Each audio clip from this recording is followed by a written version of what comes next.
Na Medzinárodnom strojárskom veľtrhu v Nitre dostali aj tento rok priestor technické univerzity. Študenti a ich učitelia prezentujú novinky pre bežný život. Ukázali napríklad domáci pivovar alebo robota, ktorý skontroluje komín.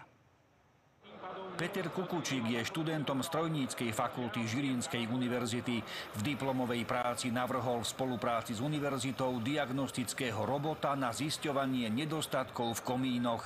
Ako v praxi funguje, spoločne predstavili na Strojárskom veľtrhu v Nitre. Pracovník otvorí kontrolné dvierka, cez kontrolné dvierka vloží robota, robot prebehne celý komín, urobí vnútorný sken komína. Vybavený kamerou, komunikačnými rôznymi systémami, čiže vieme ho ovládať bezdrôtovo. Aj ďalší nápad vznikol pri písaní diplomovej práce.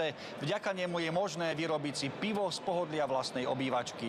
Momentálne je vyrobený tento jeden jediný funkčný prototyp, ale máme už dopyt z arabských svetov, že by ho chceli kúpiť. Chceme, aby bol využívaný prevažne na vedu výskum. To znamená, že nové receptúry a nové technológie a ďalej ich posúvať do reálnych pivovarov. Fakulta priemyslu